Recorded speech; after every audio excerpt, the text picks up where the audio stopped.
بات کا آغاز اگر میں تیمور صاحب پلیز آپ اگر پہلے اس پہ فرما پائیں کہ دیکھیں ایشوز تو بہت سارے ہیں but as a matter of fact Kashmir میں اگر آپ ہوتے تو پھر آپ لوگ کوئی بات کرتے کہ یہ ٹھیک ہے یہ غلط ہے.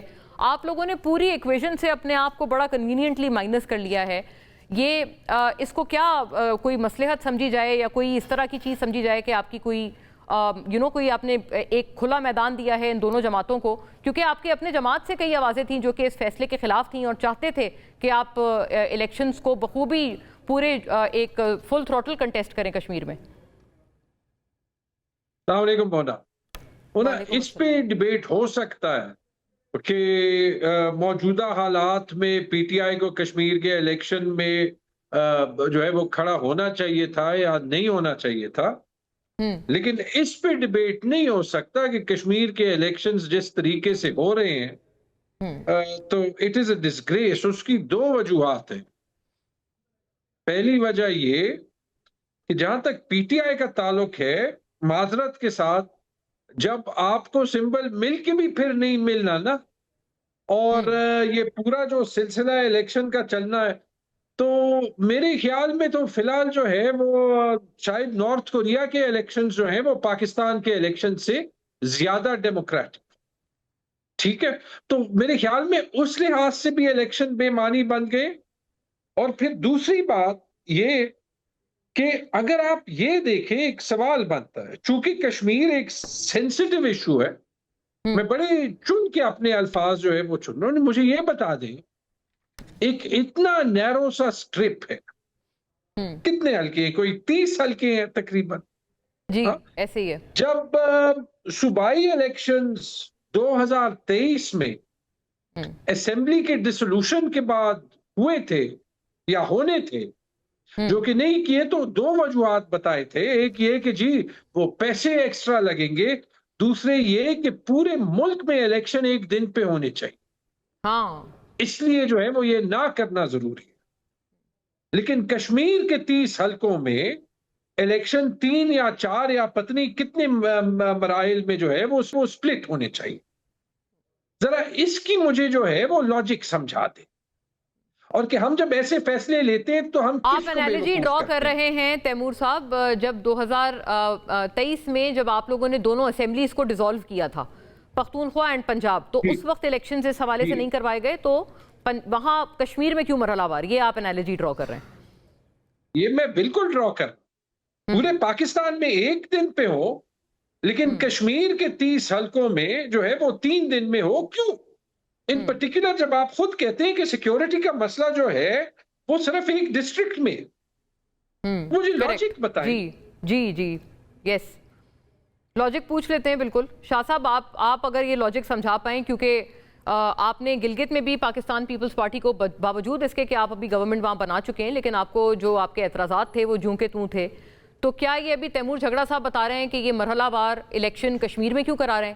جب خان صاحب نے 2 اسمبلیز ڈیزالو کی تھیں تو اس وقت تو یہی کہہ کے نہیں کروائے تھے نا کہ ملک میں بیک وقت الیکشن ہونے چاہیے پورے ملک میں. تو یہ چند حلقے ہیں کشمیر کے, یہاں پر کیوں بیک وقت نہیں کرائے جا رہے؟ کیا آپ کو بھی لگ رہا ہے, کیونکہ آپ کو بھی نون لیگ سے ہیں کئی شکایات اور سسٹم سے بھی وہاں پہ, مطلب الیکشن کمیشن کی میں بات کر رہی ہوں, تو کیا آپ کو بھی لگتا ہے کہ اس سے کوئی مطلب دھاندلی کا یا کسی طرح کی بے ضابطگی کا دروازہ کھل جاتا ہے مرحلہ وار الیکشن سے؟ بسم اللہ الرحمن الرحیم, اللہم صلی علی محمد و آل محمد.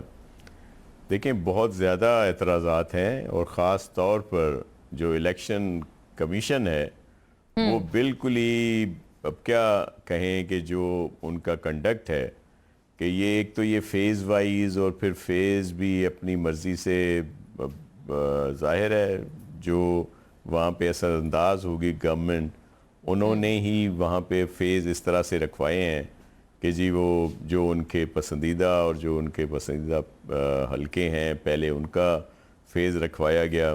ایشوز وہاں پہ ضرور ہیں, لا اینڈ آرڈر کی سچویشن, لیکن ظاہر ہے کشمیر کو اتنا بڑا نہیں ہے کہ جس میں ایک دن میں ہی یہ الیکشن ہو سکتے تھے. لیکن اس کے علاوہ ایک بڑی بات کہ وہاں پہ فیڈرل گورنمنٹ کے جو فیڈرل منسٹر صاحبان ہیں وہ موجود ہیں. وہاں پہ ایک صوبے کی چیف ایگزیکٹو جو ہیں ہماری قابل احترام چیف منسٹر صاحبہ, وہاں پہ موجود ہیں. پھر وہ بڑے بڑے اعلانات کیے جا رہے ہیں. نہ صرف یہ کہ اعلانات ہو رہے ہیں بلکہ وہاں پہ بسز اور اپنی دیگر چیزوں کی ڈیلیوری شروع ہو گئی ہیں.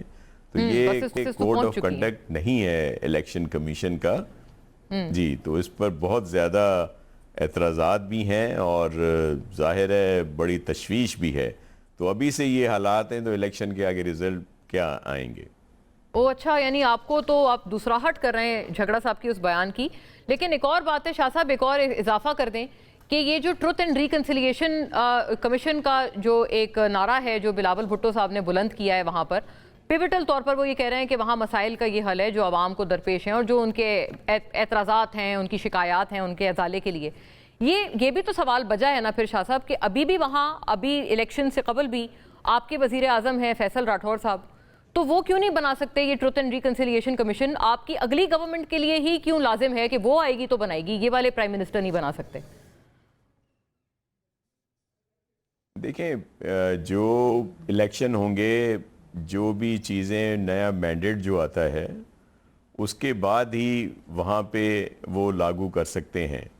تو اس پہ وہ کام تو ہو رہا تھا، لیکن جس طرح آنریبل چیئرمین بلاول بھٹو زرداری صاحب نے کہا تو الیکشن کے بعد جو مینڈیٹ ہوگا اس کے بعد ہی یہ ساری چیزیں ہوں گی. اور آپ کے علم میں ہے کہ یہ پورا عرصہ جو ہے وہ جو جس طرح ہوا ہے آپ سب کے سامنے ہے، اور اس میں جو ایشوز سامنے آئے، ہائی لائٹ ہوئے، یا پھر جس طرح ان کو ٹیکل کیا گیا، اور پھر خاص طور پر جس طرح ہمارے ایک وفاقی وزیر صاحب انہوں نے ان کے بیانات نے اور وہ جلتی پر تیل کا کام کیا. لیکن اس پہ اگر پالیسی واضح کرنی چاہیے فیڈرل گورنمنٹ کو کہ آیا ان کا جو بیان ہے وہ سب مسلم لیگ کا ایک متفقہ پالیسی ہے یا ان کا ذاتی بیان ہے. تو وہ بھی ابھی تک سامنے نہیں ہے، جی سامنے نہیں آ سکی. تو اس پر بھی معذرت کرنی چاہیے سب کو. اور پھر یہ جس طرح یہ چیزوں کی وہاں پہ دیا جا رہا ہے اور کشمیری غیور لوگوں کو یہ ایک اس طرح کا تاثر دیا جا رہا ہے کہ ان کو خریدا جا رہا ہے، جو بہت ہی نامناسب ہے. ہمیں بڑا احترام ہے سب کے لیے، میں سخت باتیں نہیں کرتا، لیکن یہ تشویشناک باتیں ہیں جو وہاں پہ ہو رہی ہیں، اور ظاہر ہے یہ چیزیں الیکشن پر اثر انداز کرنے کی کوشش کی جا رہی ہے. رائٹ، بتائیں جی رانا احسان صاحب، کوائٹ مچ ٹو آنسر، آپ اگر اس پہ فرما پائیں. شاہ صاحب نے کہا کہ کیا آپ غیور عوام کو کشمیر کے خریدنے کی کوشش کر رہے ہیں یا ایسا تاثر دے رہے ہیں، اور یہ کیا وجہ ہے کہ بلاول بھٹو صاحب نے تو یہ فلور آف دا ہاؤس پہ وزیر دفاع خواجہ آصف صاحب کے بیانات کی مذمت کی اور کہا کہ اس کے اوپر کوئی ایکشن ہونا چاہیے، لیکن کچھ بھی نہیں ہوا؟ نہ آپ کی طرف سے کوئی کلیئرٹی آئی کہ یہ آپ کی پوری پارٹی پالیسی ہے جو خواجہ صاحب نے فرمایا تھا، یا آپ نے ان سے ڈیٹیچ کرتے اپنے آپ کو ان بیانات سے؟ وہ بھی شاہ صاحب کہتے ہیں یہ ضرورت وقت تھا کہ آپ کشمیر کے جب آپ انتخابی دنگل میں آپ نے قدم رکھا تھا تب. بسم اللہ الرحمن الرحیم. بہت شکریہ. دیکھیں پی ایم ایل این کا دل کشمیریوں کے دلوں کے ساتھ دھڑکتا ہے، اور بڑی کوشش کی جا رہی ہے کہ خواجہ آصف صاحب کا جو بیان ہے جس کے بارے میں خود وہ بتا چکے ہیں کہ ان کا بیان کا معنی یہ تھا کہ کشمیری آپ جو سیکریفائسز ہیں، جو سٹرگل ہے اس سے بنتے ہیں، ایک برتھ رائٹ نہیں. انہوں نے اس کو اس طریقے سے ایکسپلین کیا. تو بہرحال ہم تو کشمیریوں کے ساتھ کھڑے ہیں، اور ہمارا پوری کوشش ہے کہ ان کے جو مسائل ہیں وہ ہم حل کریں، وہاں ہم ڈیولپمنٹ لے کے آئیں اور وہاں ہم بہتری لے کے آئیں. تو یہ جو کاوش ہے، کوشش ہے کہ الیکشنوں کے اندر پی ایم ایل این کو ایسا پینٹ کیا جائے کہ ہم کوئی وہاں تقسیم کی سیاست کر رہے ہیں. ہم تو وہاں ڈیولپمنٹ کی سیاست کر رہے ہیں، ہم تو وہاں ہیلتھ کی سیاست کر رہے ہیں، ہم تو وہاں ایجوکیشن کی سیاست کر رہے ہیں، ہم تو وہاں انفراسٹرکچر کی سیاست کر رہے ہیں. اور ہماری تو کوشش ہوتی ہے اولین کہ ہم کیچڑ اچھالنے کی سیاست نہ کریں، جو کہ ہمیں نظر آتا ہے کہ بہت ساری کچھ پارٹیز جو ہیں وہ بیس ہی اپنی کیمپین کو اس کے اوپر کرتی ہیں. وہ افسوسناک ہے، ایسا نہیں ہونا چاہیے. اپنی کارکردگی کے اوپر اگر سیاست کی جائے تو اس کا بڑا جو ہے وہ بہتر پھل نظر آ سکتا ہے. اور لیکن آپ کارکردگی ویسے رانا صاحب دیکھیں وہ اس لیے بھی بات ہے نا